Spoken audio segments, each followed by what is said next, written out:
అబద్ధం చెప్పినటువంటి దాన్ని మళ్ళీ నిజం చేయడం కోసం మనం ఇంకో అబద్ధం చెప్తాం, ఆ అబద్ధానికి ఇంకో అబద్ధం చెప్తాం. ఇలా అనేక రకాల మాటలు మనం చేసిన తప్పును బ్రొంకుచు అబద్ధాలు చెప్తూ చెప్పడం కోసం నిజమాడ గెలవగా, నిజంగా చేయడం కోసం గెలవడం కోసం సిరివరినిపై గప్పిన సన్నపు చల్లువది దుప్పటి అంటే దుప్పటి కప్పినట్టుగా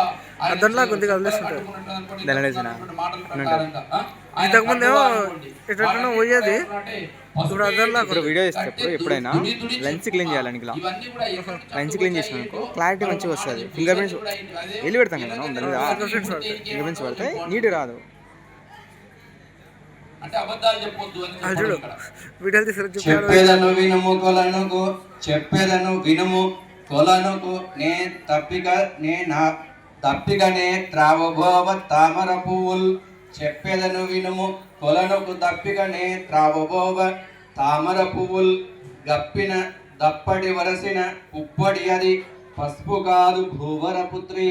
చెప్పేద వినుమ దేవి, కొలనుకు నేను వెళ్ళాను, తప్పికైతే నీళ్లు తాగమని వెళ్ళాను. అక్కడ పక్కన ఒక చెట్టు ఉందట, పువ్వుల చెట్టు. దానికి ఒకటి సన్నగా పుప్పడి ఉంటుంది పైన, మందారం పువ్వుకి ఏ విధంగా అయితే పైన ఉంటుందో ఆ యొక్క పుప్పడి స్వామివారి చెప్పగలిగిందట. అదే కానీ వేరే ఏం కాదని చెప్పి స్వామివారు జవాబిచ్చారు. పరమోవతి పొందలేదని మరి మరి పలికెదవు నీవు, మంచి నీకున్ పరమ యువతి పొందులేదను గురులెట్టికి చెదిరినయ్య గోపాల హరి. ఇక్కడ పరం మూపతి, ఇక్కడ పర యువతి. అక్కడ పర యువతి అంటే ఏమంటే ఇంకొక స్త్రీ. పొందులేదని మరి మరి పలికెదవు నీవు, నాకు ఇంకా ఏ స్త్రీతో సంబంధం లేదమ్మా, నీవు తప్ప ఎవరు లేరు, నీవే నాకు అని అంటూ ఆయన భార్యతో అంటున్నాడు, అమ్మవారితో. మరి అన్నమే కాకుండా ఈమె ఇంకా ఏ సంబంధం లేదండి, ఈ సంబంధం లేదన్నప్పుడు ఇది ఎక్కడ నుంచి వచ్చిందయ్యా అని చెప్పేసి అంటూ అమ్మవారు అడిగింది. ఏంటంటే అంటే మంచిది నీకు పరయువతి కురులెట్ట చెదిరినయ్యా. కురులు అంటే తల వెంట్రుకలు. మరి ఆండ్రాయిడ్ నేర్చుకో, మంచిది తెచ్చుకో. ఆండ్రాయిడ్ నేర్చుకో, ఐఫోన్ తెచ్చుకో. ఆండ్రాయిడ్ దూరలేదు మళ్ళీ తెచ్చుకున్నా కూడా దుప్పట్లో నాకు ఐఫోన్ అంతా బడ్జెట్ లేదు.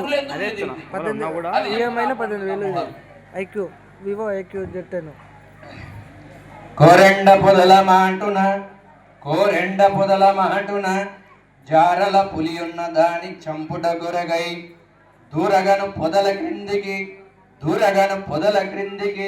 కోరెండలు బట్టి చెదిరే కురులు మృగాక్షి.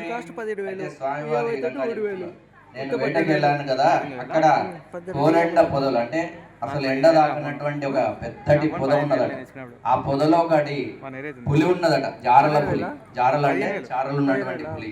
ఆ పులిని చంపడం కొరకు నేను పొదలో దూరడం వల్ల ఆ పొదలో ఉన్నటువంటి ఒక కంప చెట్టు ఆ స్వామి నెత్తికి తగిలి ఆ యొక్క వెంట్రుకలు అనేవి చెదిరినాయట. అది ఆ విషయం అమ్మవారికి చెప్తుంది. ఇక మరి ఆ విధంగా చెప్పిన తర్వాత అమ్మవారు ఏమంటుందంటే మత్తేవ కుంభ గురుకుశ మత్తచాక్షి పొందు మరలేదోగా